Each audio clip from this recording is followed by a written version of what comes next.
welcome to another episode of Butterfly Kisses, a journey of spiritual transformation. I am your host, Amy Gray-Cunningham, and today I am joined with a wonderful guest. Her name is Ann Hince, and she has a phenomenal story. She has the ability to kind of see within her body and release physical tension. She has an actual physical story to tell us, so we're going to hear a little bit about that. She's written a book called A Pathway to Insight, and it details her journey and breaks down the steps she took to attain what she calls insight, or the ability to see within the body.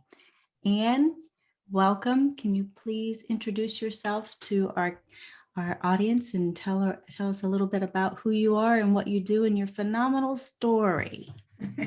Sure. Thank you for having me. I love to be able to share this story because I believe we are all powerful beings. So that we are. Yeah. I'm a mother, a wife. I live in California. I'm originally from England. I've lived in California 33 years. And in 2020, actually on 11/11/2020, I published my book called The Pathway to Insight, because I had been on this journey and developed this ability, and I wanted other people to know how they could also do it. So that's why I'm sharing my story, because I had no idea when I started this journey that there was so much more to life and that we could develop this kind of ability. So I want other people to know that they can do it too. So what was it that you found out? You want the whole story at this point or just the end? Start at the beginning. Let's always start at the beginning, or we could start in the middle, you know. Okay, I'll start. Makes more sense. Well, I over the time I've realized that the more trauma we have in our life, in our childhood mostly, the greater our capacity for spiritual growth. So I know I have a capacity for spiritual growth because I had quite a bit of trauma. You know, a lot of us did. I was born with my right foot up against my right shin. So the first 6 weeks of life were physical therapy for me, which I'm sure involved some pain. And then I was handed over for adoption into a family that had just suffered a loss. So, you know, that was subconscious trauma that was instilled in me. And, you know, when at the age of 9, we lived in Hong Kong, and I was sent to a boys boarding school in England. I was the first girl boarder at a boys boarding school. Now, there were day girls, right? So I had people to play with during the day, but then they would all go home. And I was teased mercilessly for those 2 years. So it was really not a good time. And then, you know, time went on. I got to my teenage years, both my parents became alcoholics. So that was not good. So I kind of shut down inside of myself because my dad had anger issues. And, you know, with alcohol, it was not a good time. So got used to walking on eggshells. You didn't say much because my opinion was always wrong. So really kind of shut myself down. And then when I was 19, I woke up one morning and found my mother dead in our bathroom. So that was kind of a big trauma. But, you know, I didn't know what to do with it, right? If you don't know anything else, you just carry on with life. So I just carried on with life. I just suppressed it all because that's what I'd always done. So I just kept it shoved down.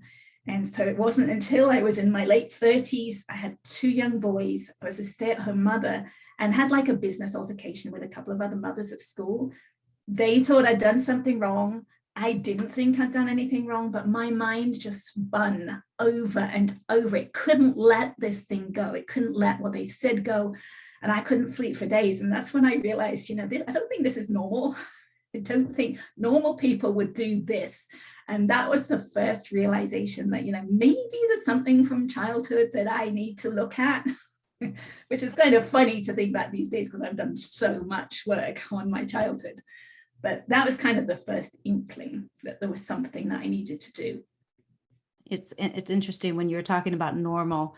What did you perceive as normal back then? That's, you know, maybe you'd think about it for a little while and let it go. But my mind wouldn't let it go. It just kept spinning. And yeah, it just, I mean, my husband didn't grow up with trauma. Very different childhood, and he could just let things go. So I guess I could see that. I could see that difference there, and it was not fun. So what happened is at some time around then, I don't remember the time frame exactly, I went to a doctor's appointment, and I don't remember why I went to this doctor's appointment. I think it was probably just a checkup. But my doctor recognized I was more stressed than I should be, just in general, more stressed. And he asked me on a scale of 0 to 10 what my stress level was, and it was an 8. Now, I was a stay-at-home mother with 2 young boys, 2 happy, healthy young boys, so it shouldn't have been quite that stressful, but it was. And then he asked me why. And it was that question, that's when I realized, oh, it was from finding my mother dead on the bathroom floor 20 years ago, because the tears were still just under the surface. All this time had gone by and I hadn't dealt with it. It was still just living inside of me. So he used this technique. It's called EFT, which is short for emotional freedom technique. It's also called tapping. He used it with me for about 15 minutes. And I walked away from that appointment being able to tell the story of her death in my mind without the tears there. And that was such a huge shift. And it was the first realization for me that we just store these memories physically in our body, these emotions physically, and we can just let them go, that they don't have to stay.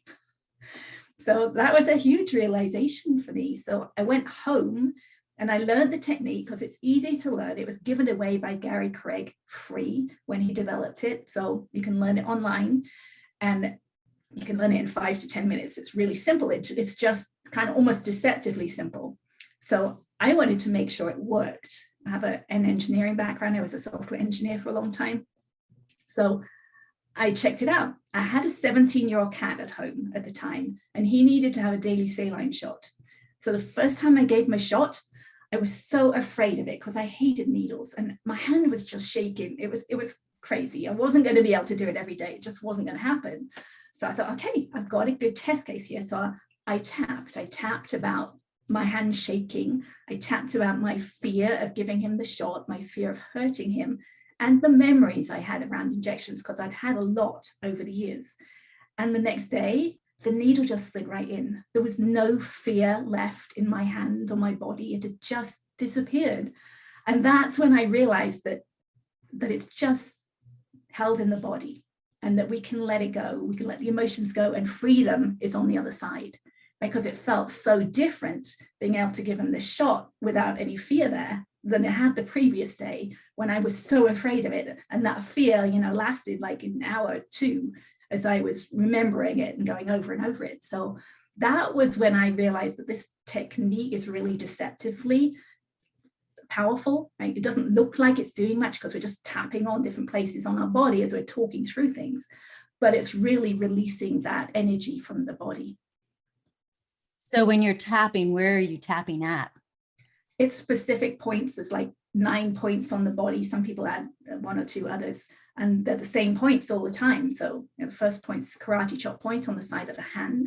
Then it's the crown point on the top of the head, the beginning of the eyebrow, the edge of the eye, under the eye, on the upper lip, on the chin, on the collarbone, and under the arm. So you can look those points up online. There's hundreds, probably thousands of images online of where they are. So those are the ends of meridian systems. So it's a little bit like acupressure. And that tapping on the body is what allows the neural pathways to relax and let go of that stored energy. So for those who aren't actually watching this and they're listening to it, when you say tapping, it's actually you're taking like your fingers and you're just like tapping on those points with the tops of your fingers. Right. Correct. And you're tapping maybe 5 to 7 times on each point. And you're tapping firm enough that it feels like it's doing something, but you're not hurting yourself. And you're not doing it so gently that it's not going to do anything to the body. So it's kind of a medium tap. How many times do you do that? I mean, it's going to depend on what you're working on, right? If you're in the middle of some traumatic event, right, and you're feeling really emotional, you'll just keep tapping through the points until you feel some relief, right? Until you're able to take a deep breath and relax. But if you're bringing back a memory, so for me with my mother's death, I would have to bring that memory back into my mind so that the feelings are in my body again. And then I would tap through until I'm relaxed, right? Until the words just become like words I'm reading from a book. right? Because then the energy has gone. So one of the really good things about EFT is it actually provides you feedback, which is something, engineering background, again, I really liked that, right? I know it's doing something, but as you release energy, tears are an obvious release of tension and energy in the body. So that's good. A lot of people will yawn. That shows it's release, your body's releasing energy. Some people will burp. Some people will take a deep sigh, or some people get really, really tired. They need to fall asleep almost. So that's your body showing you that it's releasing energy. And obviously the voice changing, right? When you start out with a story and maybe you're really angry, right? That anger is coming through in your words. But as you release the anger and relax into it, your voice will change. The anger will disappear from it. So do you say like affirmations when you're doing this tapping, or do you just go through the memory of the trauma? As we're starting it out, we say a set up phrase as we're tapping on the karate chop point on the side of the hand. So it might be something like, even though my dad shouted at me, that's my truth in this moment, and it's okay that I feel that way. And then I would tap through the point saying, my dad shouted at me. Now, what I've found over time period is that EFT opens up the subconscious mind. So when I started out, I didn't really know how I felt about anything, right? I just knew what happened. So I would use the words. But then as you release tension, as you release resistance, then more of the memories open up and the awareness expands. So then I'd start to become aware of how I felt. So, if my dad was shouting at me, maybe I felt afraid, right? So then I would tap on, I was afraid when my dad was shouting at me. It was scary when my dad was shouting at me. So the words we're using are our actual truth in the moment, right? So I know my dad was shouting at me. And as I let that go, okay, I was actually afraid when my dad was shouting at me. That's my truth now. I've actually opened it up, and that's my truth. I was afraid when my dad shouted at me. So we're just using the words to find our truth, and we're absolutely accepting our truth in any moment. So could people who have experienced like PTSD, working on the job, military, police officers, firefighters, obviously childhood trauma issues, could people use this type of EFT? Absolutely, yes. They've done studies on people from Vietnam vets. They've done studies with EFT. And yes, the nightmares that they had been having for like 20, 30 years, they did a couple of weeks of tapping, and I don't know the exact results, but for some of them, those disappeared. Yeah, but what it takes is the willingness to actually go into the wound, and as my story progresses, we'll hear about it, but I actually know that what we're doing is actually we're opening up a wound inside the body, the tension that's stored inside the body, and releasing that dis-ease inside the body.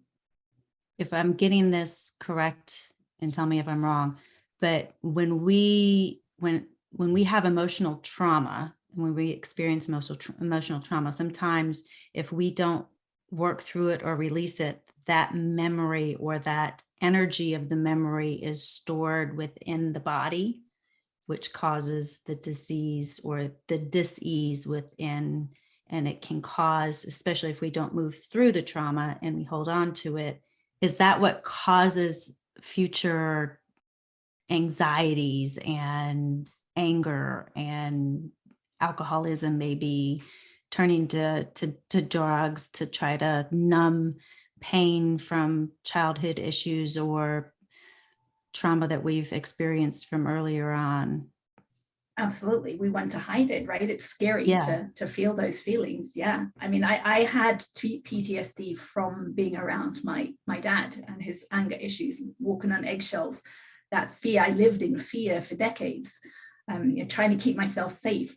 And, I didn't look at my stuff. I didn't know, or I wasn't aware that I had all this inside that I was trying to keep down until I had this altercation. And then, okay, yeah, I need to start looking at it.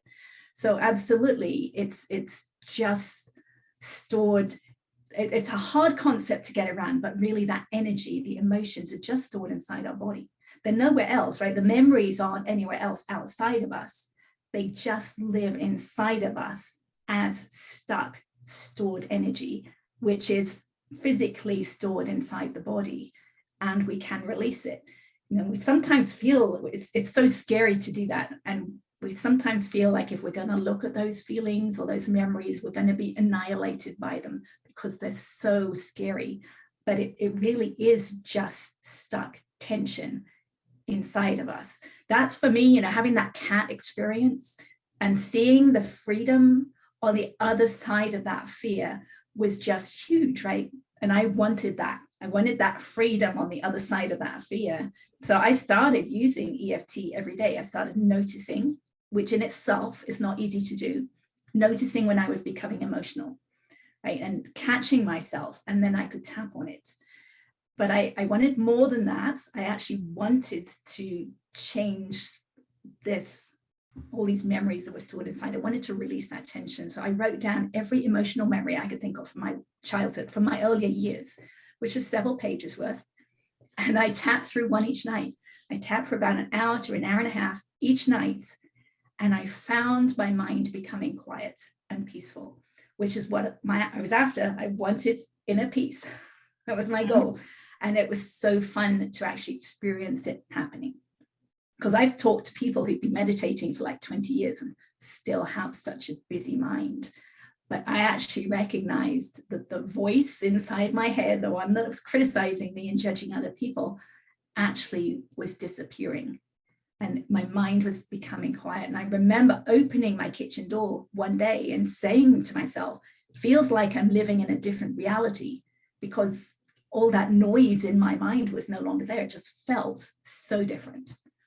It's interesting. I mean, the way we process emotions, and we're not taught that really in school.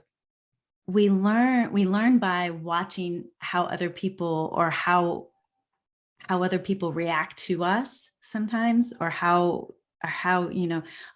sometimes well, we'll give you something to cry about. I remember my mother used to tell me that all the time. Well, if you don't stop crying, I'm going to give you something to cry about. Yeah, my dad used to say that too. Yeah, and she, looking back on it now, I mean, I'm sure she didn't mean anything by it. She was probably just frustrated, and and she just didn't know how to deal with me at the time. And that's what her mother or her father said to her. Exactly. But I learned that, I needed to be a good girl and be quiet, and to stuff those feelings. So whether that's right, I mean, that wasn't either. Mom, if you're listening to this, I don't blame you. Just saying. Caveat there. It gets perpetuated from generation to generation because we're programmed to do that. Yes. But then when there's a real trauma that comes across, how do we move through that, and how do we experience that and feel through it, feel the feels, and allow ourselves to feel through that. And because we are all energy, everything is energy, and our feelings. So how do we move through that? And EFT, I guess, is a great way to go through that. Well, tell us more about your story and how you moved through. So you realized through your experience with these two women that there was something wrong, and then you went to the doctor and he showed you this tapping. So what happened next? Right. So I used it a lot, and I recognized it was expanding my awareness. So I started to become aware of my emotions during the day. But then there's a deeper level still. So I started to become aware of the physical sensations underneath the emotions. Right. So we'll use words like anger or frustration or sadness. But what we're really doing is we're describing a set of physical sensations, right? Because when we see a child, right, and we can tell if they're angry, but what we're really seeing is how they're holding themselves, the physical sensations. And we dissociate from that, and we start to use the word anger or frustration or sadness, right? So I started to become aware of the physical sensations I was feeling when I was afraid or angry, right? And then instead of using EFT, I didn't feel like I needed to use that anymore. I started to use what I call feeling your feelings, right? You just said feel your feels. So I'd been in a group at the time, and the guy said every week, you don't need to meditate, which was good because I didn't want to. All you need to do is feel your feelings. But he never explained what he meant. And I didn't know what that meant. But I was doing the tapping during this time frame. And one week I thought, okay, well, I can feel those sensations. So let me try and do what he says. What does it mean to feel your feelings? I would be at the kitchen sink doing the dishes, and I would recognize, okay, this thought, I'm afraid this thought has fear in it. So I would feel those sensations of fear. And normally for me, the fear is in my stomach or my solar plexus, and there's tension. So I would put my awareness on this tension. I'd feel it. But if I moved or if I took a deep breath, it would disappear. It would hide because I'd suppressed it for all these years. And so I realized, okay, what I need to do is actually hold myself like a statue and feel the feelings, the tension. And I would stop right there. And I wouldn't take any more breath. I wouldn't take a breath. I'd just stop my breath right there. And then I would talk to it. It's like, okay, I can feel this fear in my stomach. I can feel this tension in my stomach. I'm just going to feel you. I'm going to allow you to be. I don't want you to go. I just want to accept you and feel you. And as I did that, I realized I needed to take a deep breath at some point, right? I'd have to breathe, and there would be a shift. So then I would think the thought again, this fearful thought, and feel this tension, and it would have declined somewhat, or it would have moved somewhere else. So I would do the same thing. I would feel it, talk to it, and there would be a shift. So I would do it over and over again with the same thought until the emotions underneath it had dissolved. So kind of I was doing the same thing as I was doing with EFT, but now I'm doing it at a deeper level of awareness. And so at night now, instead of tapping, I would lay on the sofa and I would bring collective traumas to mind, right? So I'd think about maybe 9/11, right? Bring all those feelings and emotions into my body, feel them, allow them to be felt and dissipate. And I would do that over and over again. So, this whole time life is improving. I'm feeling calmer inside. I'm less reactionary. So, as the months go by, things on the outside are improving as the tension on the inside is releasing. So that was kind of the second step. And then at some point during this journey, I realized that once the tension had released on the inside, I could actually keep my awareness in there on the inside of my body. It sounds like such a weird thing to say. And it is, but I hadn't heard anyone else talk about this before. It was new to me. So I was kind of just playing around. And so could I do this again? And I did. I could do it again. I could put my awareness inside I was working with my lower right abdomen at the time. And the only way I can kind of explain this is imagine you've got a toothache or a stomach ache, right? You can pinpoint with your mind where that pain is coming from, right? You can focus on it. But once the pain has gone, you can't really find that place on the inside anymore because there's nothing calling your attention to it. I found I could put my awareness back inside. So I started playing around. So can I move my awareness around? And I found that I could. And I could find tension. I could feel where there was no tension, or I could feel where there was tension. So I would put my awareness, my attention on the tension and accept it, fully feel it, do exactly the same thing as I was doing with the physical sensations. But now I'm inside the body doing it, and it would release. And I would do it again and again and release this tension deep inside my body. That is so wild. I know. It was weird. That's when I started researching. It's like, what is this? What am I doing? Yeah. Is there anyone else out there talking about this? And that's when I really realized I do believe this is the original meaning of the word insight, right? Because we use that word a lot, right? But when we use it, we're really talking about like going into the mind or the imagination or even outside, into the universe, the spiritual universe. I'd never heard of someone talking about actually going inside the body. And I believe it. I believe it's the original meaning of that word insight. So I started playing with it. I just kept doing it. I kept going inside, feeling, releasing the tension. And at some point, it took many months until I could actually put my awareness inside my head. which again sounds really weird, but I had to release a lot of tension in other places in order to get my awareness inside my head. And once I got my awareness inside my head, oh my goodness, there was so much pain and tension inside my head that I had no idea I had, right? I'd lived 50 years at this point, and I had no idea how much pain and the forces pulling my bones out of alignment were just unbelievable. Yeah, if you had told me I had them, there's no way I would ever believe that. In fact, I did have an orthodontist years ago tell me, because I had migraines, he said, you must have a lot of tension in your head. And I laughed it off. It's like, no, I don't think so. But just massive. So, over time, I have put my awareness on the tension and the pain and released it, and just done it over and over and over again. And at some point I heard and felt something release on the inside, getting a little scary, didn't know what it was. And that's when I researched more and realized it's the connective tissue, it's the bonds in the connective tissue that are releasing as I'm releasing tension. And so I know I'm moving my awareness around through the connective tissue. So over time, I can actually feel my bones relax into what I now know is a more aligned position.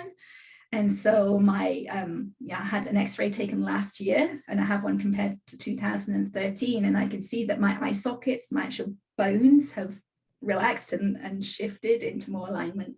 And my jaw was way off to the side, is now more in the center. And my neck, I have scoliosis, I believe, from childhood, where I was born with my right foot up against my right shin, twisted my whole body out of alignment. So that is untwisting. And so my neck is straighter, and I have grown half an inch I've grown it half an inch since the last time I measured myself as a 55-year-old. You don't measure yourself very often, but since the last time I have grown half an inch. So I now know that we are incredibly powerful if we can do this work. Anyone can learn to do this as well. Crazy. I love it.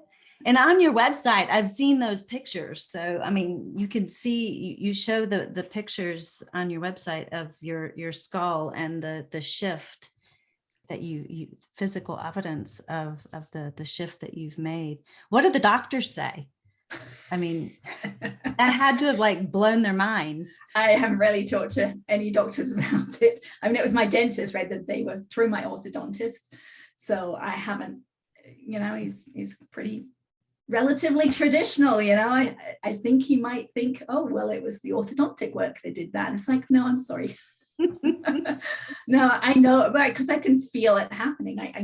I know what's happening on the inside. I know exactly where my awareness is. I can feel my awareness inside, right? If I look closely in the mirror, I can actually see, it's a little bit like the Matrix. Like I can see where I'm moving around on the inside. If it moves something that's visible from the outside, it's a little difficult to explain, but yeah. So how do you work with people to be able to do this? I mean, what kind of suggestions do you give people to help them? I recommend people learn EFT. That's for me, that's where I had to start. I couldn't have started at the place of feeling your feelings because I wasn't aware of them. Yeah. So let me tell you this experience from before COVID. I had a group that we got together to tap once a week. But at the beginning of the group, everyone would sit in a semicircle and close their eyes, and I would play a series of chimes. Then we would open our eyes and share our experiences. So there are some people who would only hear the chimes with their ears. And then there are other people who could hear the chimes with their ears, but they could also feel some of the sound vibrations, maybe one or two parts of the body. And then there are other people who could feel those sound vibrations throughout their bodies. Right? So I started out only being able to hear with my ears, which is like the obvious thing. Okay, you always hear with your ears if you're going to hear. But there's this whole other spectrum of experience that we can attain that's a very different life experience, right? So now I can feel sound vibrations throughout my body. So imagine, right, just hearing a conversation, right? The person who only hears with their ears, they only hear the words, right? But someone else at the other extreme feels a depth in what the people are saying, right? You hear the words, you hear the vibrations of the person who's talking the words, right? Because if you have a deeper awareness inside yourself, you also have a deeper awareness outside of yourself, right? So there's this whole spectrum of awareness that you can have. But I started out at one end of the spectrum. And so EFT would have been the technique that I had to use because I didn't have the awareness of those feelings, of those sounds in my body. Right? Someone who's maybe more empathic, right, who picks up those physical sensations already, someone like that could possibly start with the feeling your feelings, right, and move on from there. But I think it depends where you're starting from. Now, you've said that you have a different way of looking at the law of attraction. Does this have anything to do with any of that, or? Yeah, it has everything to do with all of it. Yeah, so I think of ourselves as a signal. The whole of us is a signal, right? It's our hair, it's our gender, it's our color, it's our shape, it's our size. But because I felt those, right, that tension inside of myself, inside of my head, I know without a doubt that the biggest part of that signal is the history, the emotions that we have stuck inside of ourselves. So that is a huge part of the signal. And we're emitting a signal every second of every day, and we're attracting it back to our future based on the signal we're emitting. Right? Because the law of attraction is working all the time. We don't have control over it. It's working all the time. And so if we ourselves are our signal, how can we change our signal to attract better futures to ourselves? So that's when I recognize, okay, I want to change the base signal inside of myself. I want to let go of that tension inside of myself. And every time I do, I believe every time we tap, every time we do any of this work, we're shifting our signal and we're changing our future. Shifting your vibration. Yeah. So I'd ask myself during the day, okay, how am I feeling right now? And do I want to feel this way again in the future? Because that's my signal. I'm going to feel this way again in the future. So if my answer is, I don't want to feel this way again, and mine normally was, I don't want to feel this way again. Okay, so then I need to change my signal right now. So what can I do? Well, yeah, the easiest thing to do is just take a deep breath. That is going to relax us. And then our signal is more of relaxation, and that's what we're going to attract. Or if I want to go deeper, I can tap, or I can feel those physical sensations and let that tension go. Then I'm changing my base signal to more peace, more peaceful, and then that's what I'm going to attract into my future. So I used it as a tool in that way. So we are the creators of our own experience, and we get to choose. We're not victims of our own circumstances anymore. And it becomes more obvious the more you do this work. You see reasons why you're replaying things over and over again, right? We're re-experiencing war right now, right? And so, it's hard to take responsibility for that, right? Do I really want to take responsibility that I created war? Well, not really. But imagine, or think back, we all learned about war in school, right? And we've watched movies about war. And did we feel those emotions and let them flow out of us at the time? Or did we hold them inside and not say anything about them as we were taught about the horrors of war? Well, I think we stored them inside, right? So it was part of our signal.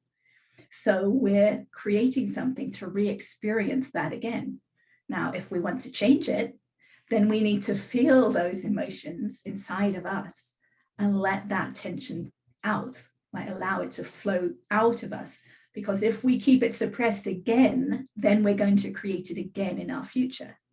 So now's an opportunity to feel all these emotions that are coming up around us and actually feel them, allow them to be felt and let go so that they're no longer a part of our signal. Interesting that feelings are meant to be felt. I don't know. I don't know why that just kind of like correlated in my, you said the word feelings and felt, and, and they have to be felt within, and then they're released, and then they're just like gone. But that's the experience of why we're here, right? That's part of why we're here, is to experience the feelings. But yet we're taught to stuff them and not feel them. I'm going to give you something to cry about. Yeah, and we don't know how to feel them. I mean, I had no idea how to go about this. Right, when I started to try to feel my feelings, what does that feel like? What does anger feel like in the body? Now, it doesn't mean to be angry with someone else. It just means to feel that anger inside, right? And there will be tension in certain places in the body. Right? A lot of people feel anger in their jaws or their fists. Right? What does that feel like? Can you just feel it? What did it feel like for you? I mean, to be honest, I didn't feel anger a lot. It was mostly fear for me. It was mostly fear. And that was in my jaws. That was tension in my stomach. Right? I had a lot of digestive issues over the years. Just tension in my stomach, and just so much. that as well. Maybe that's a good, yeah. Yeah. And what's so interesting is we're just not aware of it. We're just not aware of it.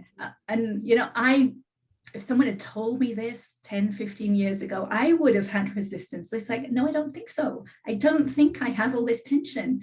So it takes the work to start looking at it, to realize, oh my goodness, I really do have so much tension. And, it's such a layer by layer process. We'll feel one emotion or trauma and let it go, and the next one will be shown to us. Right? So I wasn't ready to feel that tension in my head until I had let go of all these other layers, and then I was shown that tension, and then I could work on that. Right? I believe that the phrase, God never gives you more than you can handle in any moment. Right? So it's just a layer by layer process, and actually believing that it's true will allow you to start going down the path. That's why I'm sharing my story, so people know that this is possible. You're just like everybody else, just a normal human being. You wake up every morning and, get out of bed and brush your teeth and pour your cup of coffee or tea, and you just keep on moving. You're just a normal, regular person, right? Absolutely. Yeah. I just started on this journey because I really wanted things to change. That's awesome.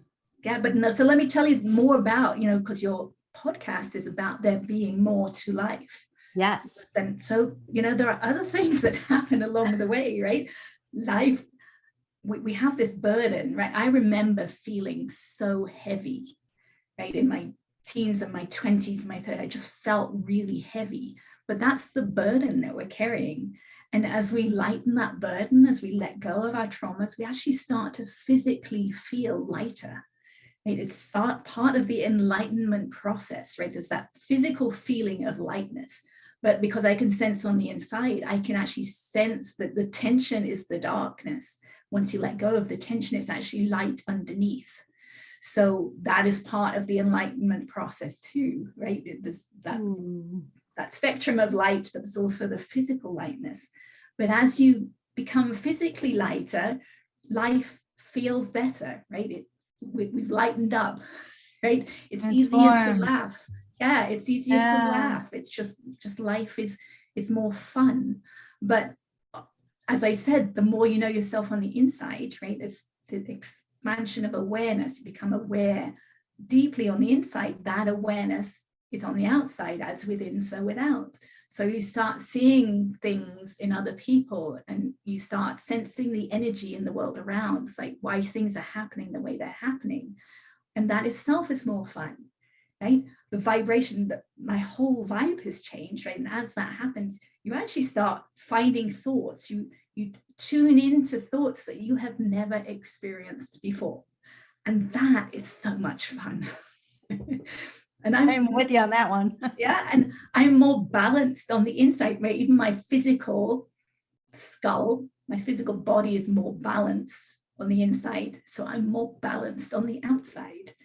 My skull, I've let so much tension go in my skull that I can sing notes that I couldn't sing before, right? So I love to sing to myself in the car. I think a lot of people do. That's the only reason I tell this story, because otherwise it's kind of embarrassing. But my voice wasn't good before. There were notes that I couldn't get to. That I could get to high notes and I could get to some low notes, but in the middle there was some notes that I couldn't get to. Well, I've released so much tension in my skull that I like my singing voice now. So I'm happy to sing to myself in the car or in the shower. Right. So there's so much more to life than I ever knew was possible. So I want people to know that. Right now, there's a lot of people who are depressed out there and think things are just falling apart. But there is more to life.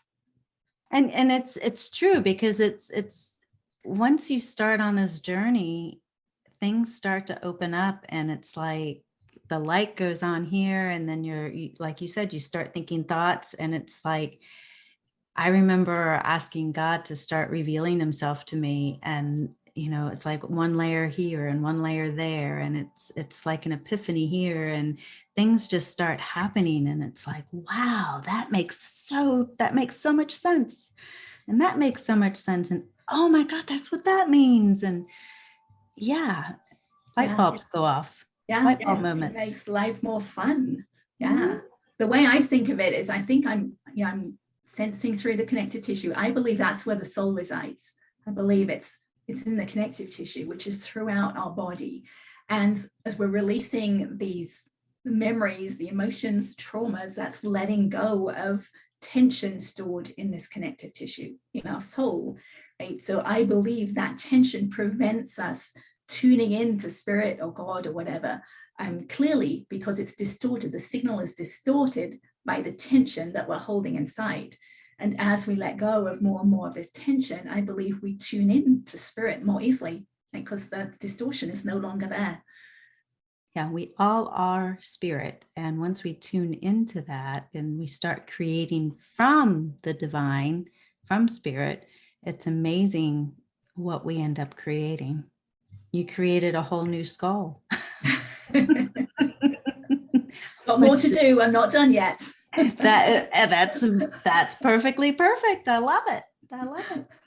Well, how can people find you? Can they work with you? What can they? I mean, obviously you have a book, so where can they find your book and your website? Yeah, the book's on Amazon, or you can ask your local bookstore to order it. As we said, it's called The Pathway to Insight. And I have a YouTube channel that has multiple videos. So it has an EFT demonstration video. It has a feeling your feeling demonstration video, and some others that show you the way. I have a public Facebook page that I love explaining things on, and you're welcome to interact there. And I have my website, which is annhince.com, and the photos of the x-rays are on there. You can see what you can do with this work. Yeah, I think that's about it. Yeah. And I suggest everyone go check out those pictures, because they're phenomenal to look at. It's absolutely amazing. Well, one of the questions I definitely ask all of my guests, and I'm going to ask you as well, is if you had an opportunity to speak with someone, whether that person be here in the physical or across the plane in the spiritual world, who would that person be, and what would you talk to them about? If you had a chance to talk to them for an hour. Interesting question. Mm-hmm. Okay. I would love to talk to Jesus, and I would like to know how he really died. This might trigger some people. Sorry if it does. Oh, go ahead. I would like to know how he really died, because I don't believe the story that we hear. I'd like to know how long he lived. I suspect he lived substantially longer than we have heard about. So I would love to know how he created his miracles, what he was doing inside of himself as he was doing those. Mm-hmm. So yeah, those are some of the questions. I actually have some written down somewhere, but I didn't realize I was going to be asked this. So. Oh, no. That's perfect. That's one of my trick questions. Actually, if you ever do get to talk to him, find out how he made the water into wine. That's a good one. I want to know how to make the wine. Okay. I heard that was like the best wine ever. So yeah. He's one of the people I want to talk to as well. So okay, good. I have questions too. And there's no triggers. There's only questions. And who knows? Yeah, there are, but some people have beliefs and they fully and truly believe in those, and they're not open to change, right? Yeah. Right. And that's okay too. One of the things I asked myself early on or realized was that some of these spiritual teachers seem to know things that I didn't. So I would say, okay, so if they are right, what is it they're seeing that I'm not seeing? And I allowed that to open my mind to other opinions. So, that's something people could work with too. I believe everybody is right where they're supposed to be, and nobody is in the wrong place at the wrong time. So even if they don't agree with me or I don't agree with them, they're perfectly perfect anyway. There's nobody's right, nobody's wrong. They just are. And, one day we'll all know that. I take that back. We all already know the truth. What that truth is, who knows? Right. We can't always see it. Right. Yeah. We can't always see it. Yeah. Everybody is perfectly perfect. There's no right, there's no wrong. It just is. That story that I said about the hearing the sound vibrations inside, it made me realize also that at every stage we always think we're right, and that this is the experience. Especially at the beginning stage. Okay, of course, people only hear sounds with their ears. What else is there, right? Yeah. We think we're right, but we don't know that there's actually these other experiences that we can have. So I think we're right until we find out that we're not. Yeah. So it's like everyone thought that the world was flat until they found out that the world was round. And, we think the world is round until we find out that, maybe it's triangle. I don't know. Everything's always proven itself to be something different. So who knows, which is the best thing about it. So thank God there's all sorts of people in this world. Yes. But anyway, well, Ann, thank you so much for joining us today. And is there anything else you would like for our listeners to know about you or your story, or anything that you'd like to share? I guess one thing that I sometimes forget to share is that, and I touched on it a little bit, but we sometimes think we don't have any control over things that are happening outside of us, right? Over something we're listening to on the news or someone else arguing outside of us. But our part of that equation is always how we feel.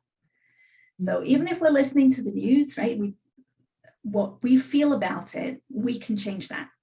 If we come to peace, if we tap, maybe if we feel those feelings and we come to peace, we are taking control of our experience, and we are then emitting a signal of peace, and we are attracting peace back to ourselves. So we always have something that we can do. That is perfect advice. Thank you for sharing that. You're spot on with that. Thank you. Thank you. Thank you for letting me share my story. Thank you for having me. It's been I can't believe this has been an hour already. Wow. Told you, let the angels take away with it, and off we go. Thank you again, Ann. I appreciate you for joining me. Thank you. Thank you for joining me on another episode of Butterfly Kisses, a journey of spiritual transformation. If you like what you've heard, please subscribe by hitting the subscribe button. This way you won't miss it when a new episode is released.